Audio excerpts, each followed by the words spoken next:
Each Hardware and Garden Stores brings you Garage Logic Podcast number 1349, July 24th, 2024.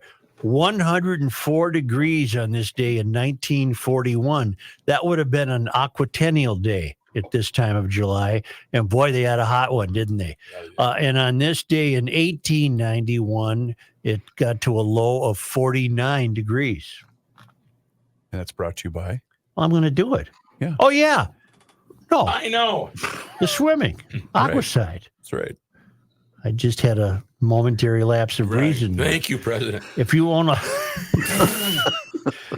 lake home or the old swimming pond and you want to keep it free of weeds and algae and junk, get a hold of Aquaside, a White Bear Lake company that's been maintaining great lake shores for more than 60 years with a complete line of lake and pond control products that take care of all the stuff you don't want.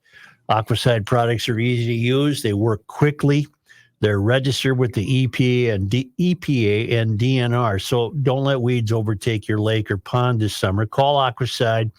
Describe what you're looking at, what you think the problem is. They'll help you identify your weed problem and make sure your place looks great all summer long. Call Aquaside at 1-800-328-9350 or go to aquaside.com. Hail the flashlight king.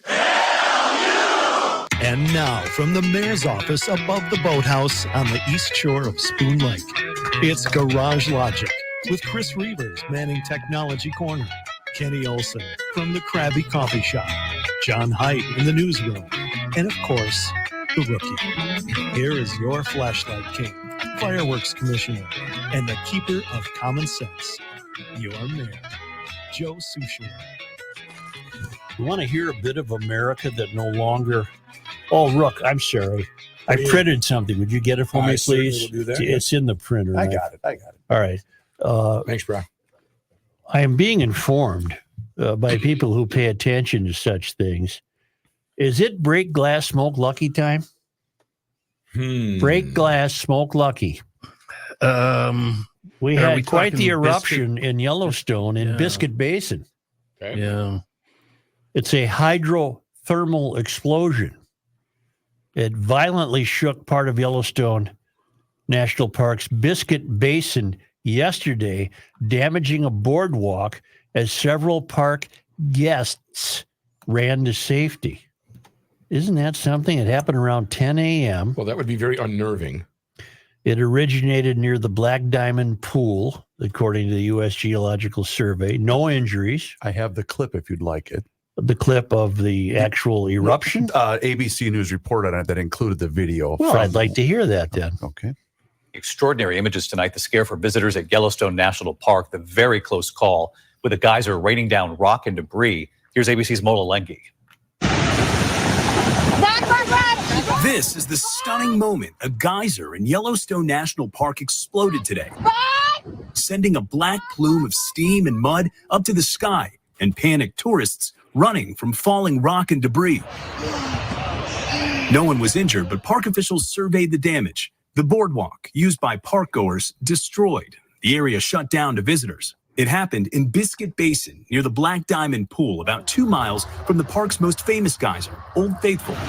Hydrothermal explosions are common in Yellowstone, occurring when superheated water flashes to steam underground. The geyser, acting like a pressure cooker, exploding. Geyser explosions like this can be triggered by earthquakes. In this case, there was no earthquake activity that might have triggered it. So this is really related to the local plumbing system of this particular feature in Biscuit Basin. Well, David, scientists at Yellowstone tell us that this was a random event without warning. Still, they are investigating exactly what happened and what it might mean for the future of this area. David, the last time an explosion similar to this happened at Yellowstone's Biscuit Basin was back in 2009. Yeah, that was really something to see. Mola, thank you. Oh, I was under the impression it had never done that before. That's why I wanted to play the clip, because of the inclusion that he had at the end of the last time this happened was, because you're a since when guy. Yeah, but 2009. Well, what heartens me is we're not racing to blame it on climate change. And that's what I thought the clip of the guy that mentioned the earthquake angle of this, he did not seem to indicate that this is a climate. As much as I would like to have a lucky, You were looking for an excuse. Yeah. what we learn is that volcanic activity remains at normal levels, according to the United States Geological Survey, and hydrothermal explosions like that one are not a sign of impending volcanic eruptions, and they are not caused by magma rising towards the surface. All right. Okay. Imagine what John Coulter thought.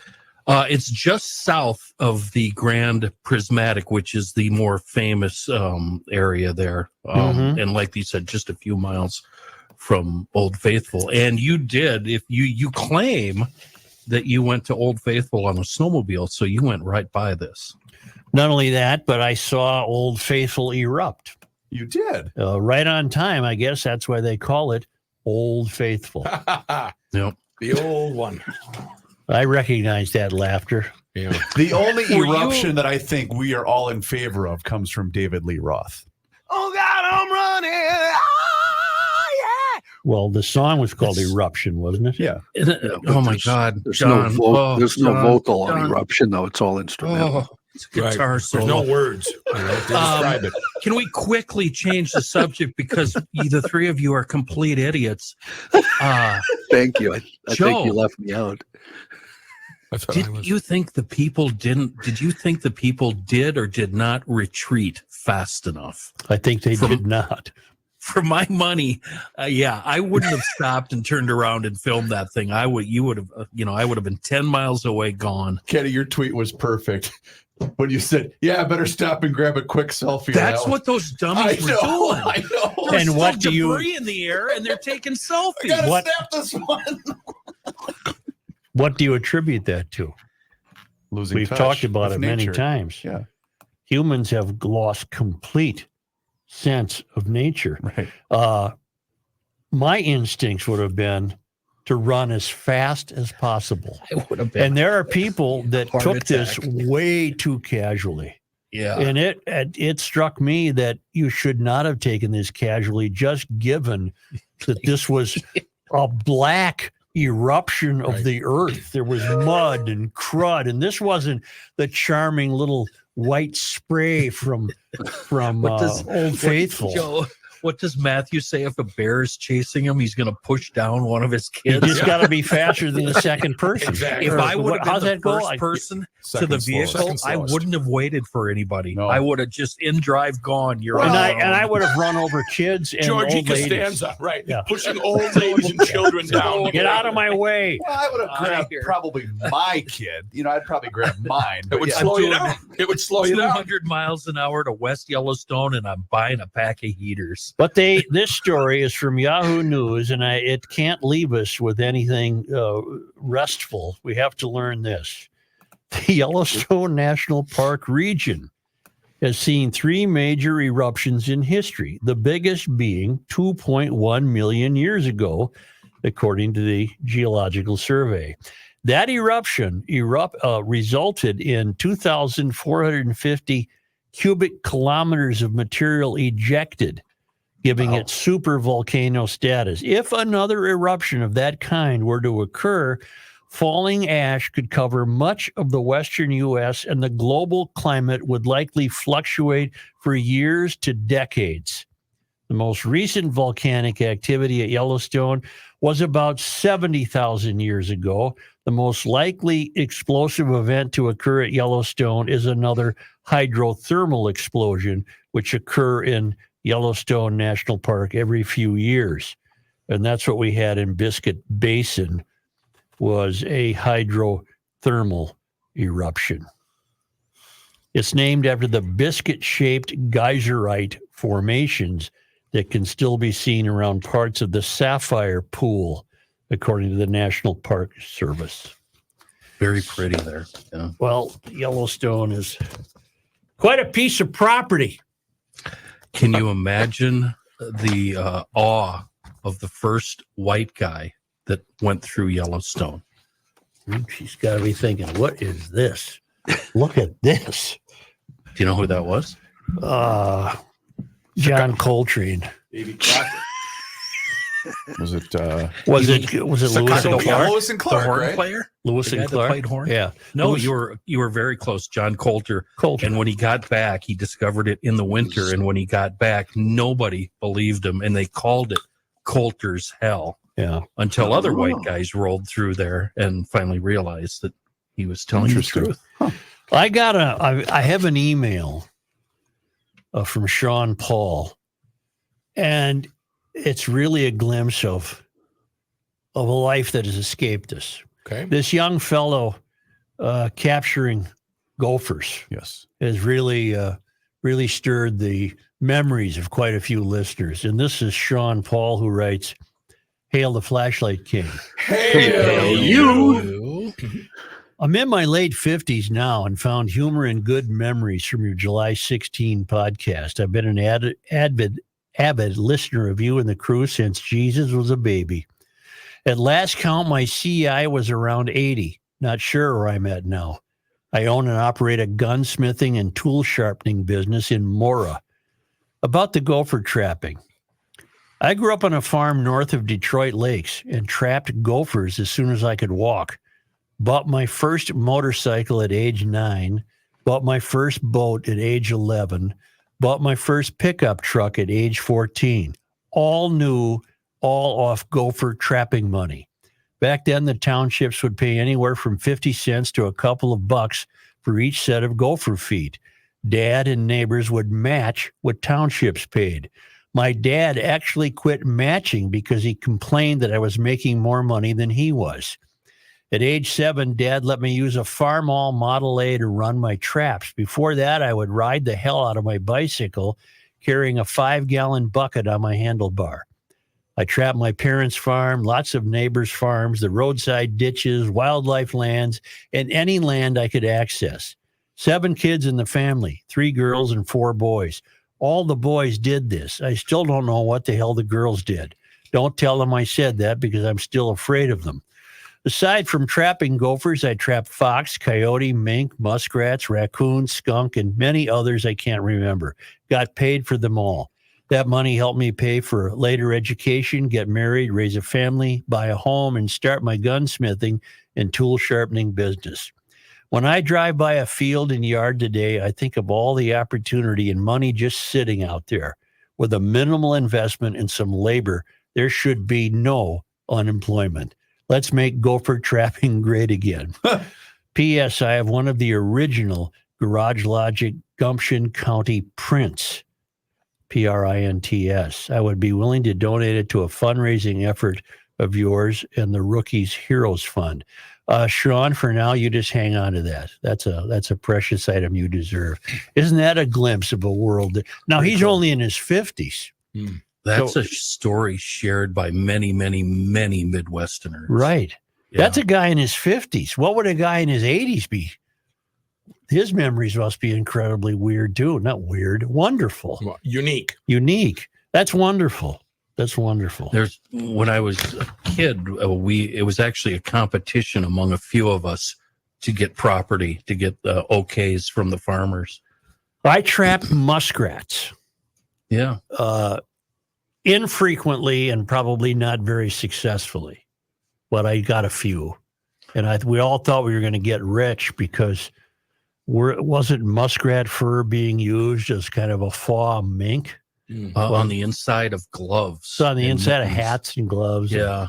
Yeah. For a while there in the 80s, they were $5 to $8 a piece. Really? Mm-hmm. Yeah. We did really well for a few years. Well, I tell you what, I heard about the Aquatennial, which is underway today. The Aquatennial started in 1940. Okay. And I heard that the Aquatennial is featuring a couple of car shows. So I decided just for the hell of it to look up the car shows, wondering if they would be worthwhile to visit. And that got me looking at all of the events. And then I got thinking about past Aquatennials. I never really had a part in any Aquatennial. What was it always called? The 10 Best Days of Summer? Something like that. Let's get cool together. Let's get cool together. And I went down quite a rabbit hole looking up the Aquatennial, which might have at one point been called Nokohaha, laughter, falling water, and time.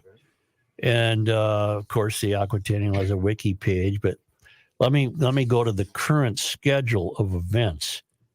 And that's what got me thinking, I wonder what the events used to be.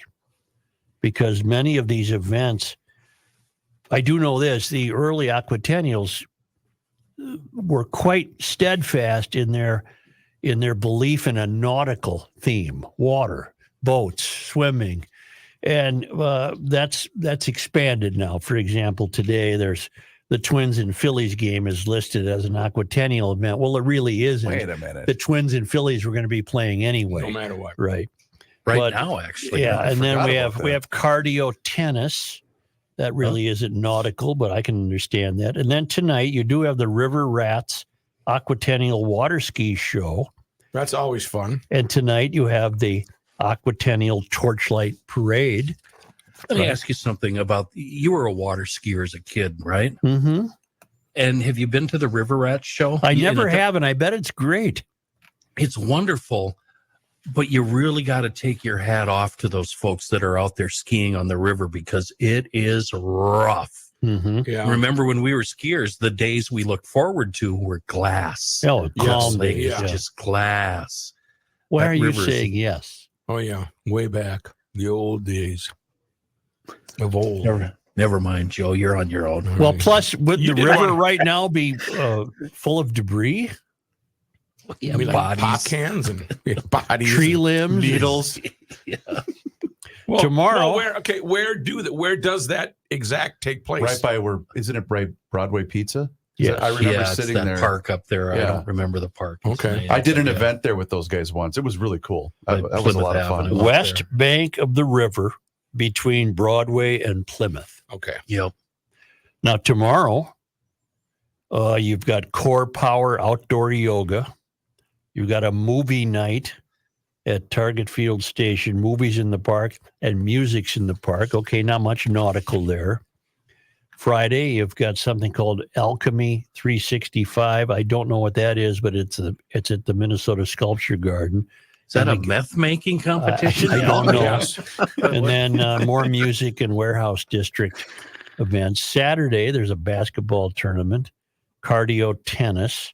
Now, here's a Cara Fest at 10 a.m. to 10 p.m. on West River Road. Now, that might be cars, huh? Nicollet Island Aquatennial Market, a Loring Park Art Festival. Now you have Minnesota Cars and Coffee. That's 4 p.m. to 7 p.m. West River Parkway near the 3rd Avenue Bridge. You can't go to that. Why? You don't drink coffee after 10 a.m. Oh, I don't. You're right. Then you have an Aqua Jam. That sounds watery. And then, of course, the fireworks are Saturday night. Well, this got me going down the old rabbit hole. right. This thing started in 1940. And then and Kenny found something interesting. It was an event that the Minneapolis businessmen put together to make the residents of Minneapolis forget about something they called Black Friday, which was a horrible, horrible event that occurred in 1934, where police shot at truck drivers picketing, injuring 67 and killing a couple of them. So that the summer, every summer they'd think about, well, it was last year, it was 2 years ago.